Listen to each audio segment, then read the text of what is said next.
Hey everyone, I hope you woke up on the right side of the bed this morning. I hope you got your coffee and everyone's energy is up. My name is Zariah, and I'm a founding member of 826 Boston's Youth Literary Advisory Board, or as we like to call it, YLAB, because that's a mouthful. I'm a freshman in college in Pennsylvania studying to become a lawyer. I'm excited to bring you the next segment of the Books for Breakfast morning show, an author talk with Phoebe Robinson. Miss Robinson is a multi-talented stand-up comedian, New York Times best-selling author, and actress. She is best known as a co-creator and co-star of the hit podcast turned TV show Two Dope Queens. Her third book, Please Don't Sit on My Bed in Your Outside Clothes, came out in September 2021 under her imprint Tiny Reparations Books. Let's welcome Phoebe Robinson. Yay! Thank you so much for having me. Your hair looks amazing. So Thank cute. you. So cute. So, since we're at 8 Boston's Book for Breakfast, I'd like to start out with asking you this. If you could describe yourself as a book, what would your genre be? How many pages would you have? And what types of ratings would you give yourself? Oh, that's a fun one. No one's asked me that. I would say my genre would be creative nonfiction. I think 250 words because we're all busy. I'm sorry, 250 pages. It should be more than 250 words, but 250 pages because we're all busy and I want people to be able to move on to something else. And light, fun, but also willing to go deep and get vulnerable. I love that for you. Um, Oh, thank who would you you. say are your who would you say are your comedic or writing inspirations? Oh, that's a really good question. I'm a big fan of Mindy Kaling. I think she's so funny. I love reading her writing. I love the Mindy Project. It's one of my favorite shows. I really love Issa Rae. I think Roxane Gay is a phenomenal writer. Tina Fey, of course. I think any woman who works in comedy, like you've been inspired by Tina Fey. Um, I think maybe on the performance side, like I really love like a Maya Rudolph just because she commits and she goes big and she's so funny. And can do anything. And so I really like to try to do that with my own stuff and just be fearless. Amy Poehler.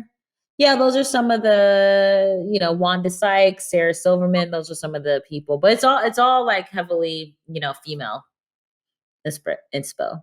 Okay, so now we're diving into more, I don't want to say serious questions, but it's more about like your Mhm. personal life and your experiences. So, how was your experience attending Pratt Institute, seeing as it is a predominantly white institution, or as we know it, a PWI? Personally, I found that attending Yeah. a PWI could be isolating. So, I'd just like to know what your thoughts on it are.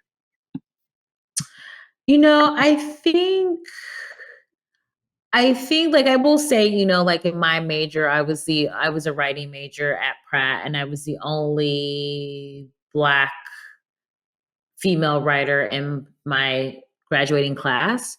And so I think like I certainly noticed that, but I think because I made friends outside of my writing major and one of my closest friends, Nori Davis, we met in an improv team when we were both like 18 and he's a Black guy. And so like we would hang out a lot and go to like shows and stuff. So I think it was able to sort of balance knowing that like yeah I'm kind of in the minority here but not allowing it to make me feel isolated, like there was enough sort of like culture and enough sort of diversity within the circles that I ran in that it didn't feel too tough. But I think it prepared me a lot certainly to work in comedy, which is very white and very male dominated.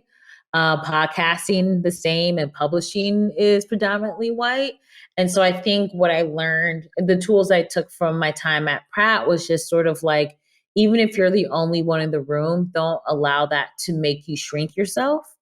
Um, Come in and just be joyful and be present and outwork the people around you because you have what it takes, and people might doubt you, but then once they see the work that you can do, they're going to be like, oh, bleep, this woman's amazing. And so I really always try to keep that in the back of my mind. But like there are times where I'm like, oh, I wonder what it would have been like if I went to HBCU. But I think I learned a lot from my time at Pratt that was really positive. I'm trying to find some positivity in my experiences. What does it feel like for you? Is it just sort of like, is it isolating? I mean, it can be like you said. It's kind of like you can't let yourself be isolated, so I have to go out and seek those people. And I feel like for the longest time, I was Mhm. used to certain environments not being PWIs. Like when I was in 826 Boston, all of Y Lab was people of color. So like I was Yeah. just used to that dynamic, and then I switched to somewhere that wasn't. So it's kind of like I was like, "Ew, what is this?" It's hard, but I feel like you have such great energy about you and you're a curious person. And again, your hair is major, even if you're not feeling it today. So yeah, I would definitely say try and find like groups like outside of like the circles you have to travel in for school that can make you feel, less alone and feel like you have people who totally get like what your experience is like. That could really help a lot. Thank you. I love your energy too. Oh, thanks. So this next question is also kind of relating to like education. So what do you think education institutions like 826 Boston, colleges like Pratt Institute, for example, or formal public schools are lacking when it comes to support for BIPOC communities? Now, BIPOC, I do want to clarify, is an umbrella term for Black, Indigenous, and people of color. So, what should these institutions keep in mind when working with BIPOC students? I think the biggest thing that a lot of these institutions could do is sort of let BIPOC people take the lead, because I think a lot of times it's sort of like, oh, if it's like Asian American Heritage Month or Pacific Islander Month, or it's, Black History Month, it's like, okay, yeah, we'll do like a couple of like events or activities so it feels like they're being inclusive. Um, but I think what I don't want to speak for all BIPOC people, but I think what we're looking for is not like, oh, it's February 1st, let's like do something about Martin Luther King Jr. What we want is to be like, we're all a part of American history, which means that we're a part of this community year round. And so I think allowing to have BIPOC students in sort of leadership positions with, whether it's like an activity board or different sort of like groups within the school, I think it encourages other people, other BIPOC people to feel like, oh, there's a place for me. Cause I know for me personally, there have been moments where I'm like, oh, there's no Black person in the room. They don't want us here. And so then it makes you shy away from going after that opportunity because you're like, well, I don't want to be the only one here. And so I think they really need to be conscientious of the fact that like people like you and me and countless others have so much to give, and we're so creative and so smart and so willing to be a part of a community, that they should support us starting our own communities within this and like having other people gravitate towards us, and not allowing to be like, well, just pick a select few, but allow us to really take the reins and sort of architecting what you want your college experience to be like, because there's such formative years and you should really be in charge of how you want that to look. As a successful, multifaceted Black woman, you are breaking so many boundaries and setting an example for other Black girls like myself to look up to. What was your recipe for success to motivate little Black girls who may one day come across you and your work? Oh, that's such a nice question. I mean, I started doing stand up in 2008, and I never thought that that was going to be sort of my life plan. Like, I thought I was just going to be a screenwriter and producer and be behind the scenes.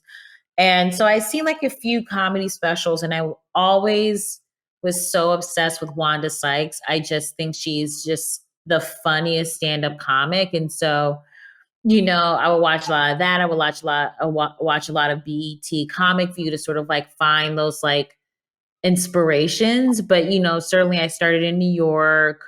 I started in a scene where there wasn't a lot of Black women.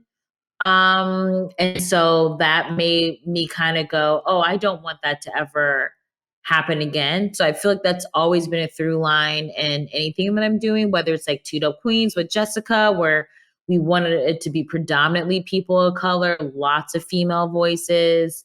My imprint's the same thing. Um, my production company is the same. My writer's room on my TV show for Freeform is the same. So I really always want it's really hard when you have to like go it alone or you're separated from each other. And so it's really good to be surrounded by people who have shared experiences. And it not only makes me work harder, it makes me feel this great sense of community and makes me feel like I have people who have my back. And so I think I really have tried to do that throughout my career. So I hope that inspires other people who are coming up in comedy or publishing or some other sort of career path to just sort of be like, oh yeah, like I don't have to do this alone, even though it's being presented to me like I have to be the exceptional one. It's like seek out those people um, who you think are brilliant but aren't getting the opportunities, and you team up together, and that way you can really sort of build something amazing together. So I think that would be sort of my advice. But it definitely feels nice to have you say such nice things about how I'm inspiring other people. I think that's really cool. And I hope to keep inspiring and do a good job and making sure that the representation is, full of quality and fun and a lot of heart. Mhm.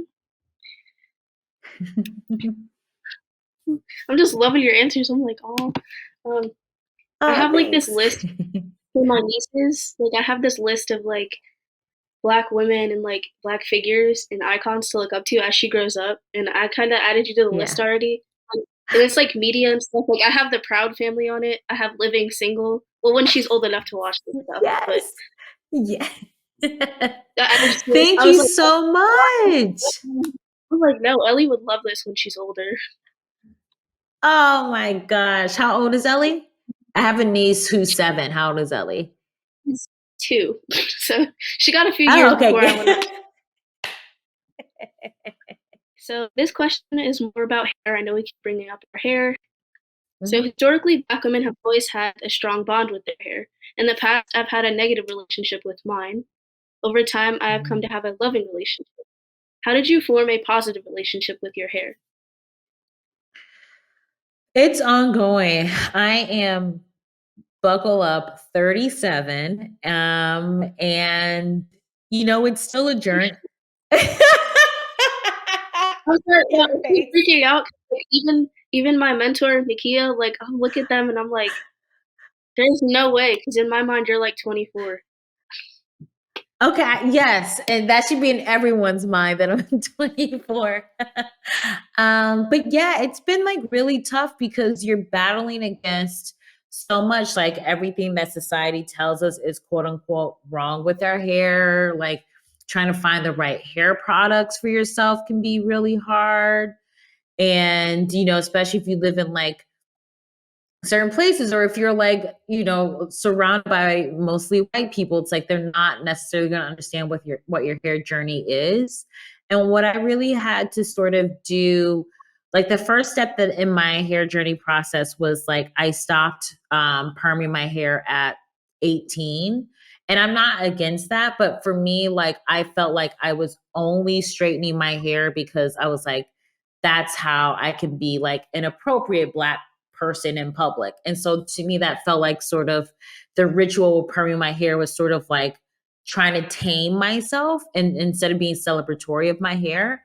And so when I stopped that and I started going natural, and I could do like braids and stuff and have like my fro, that allowed me to like have fun with my hair. And even now, like this is like a super fun wig because I wanted to be like a sassy woman today. But like, like I'll do like my little 2-strand twist, I'll do like little afro puffs or cornrows. And like I really made it a point to be like, I know this sounds cheesy, but it's like, okay, I'm gonna go to the mall in cornrows and teach myself to be comfortable, even though people are going to be staring at me, and be like, I'm going to be proud of how my hair looks in the mall, or I'm going to go to a restaurant with my little baby fro, and I'm just going to eat in public, and people are going to look, but I'm not going to make me feel like I shouldn't belong here. And that really helped a lot, because then after a while, I kind of stopped noticing people looking at me, and I just started feeling this sense of pride of like, yes, I love my hair. I love showing my hair. And I think that really helps a lot.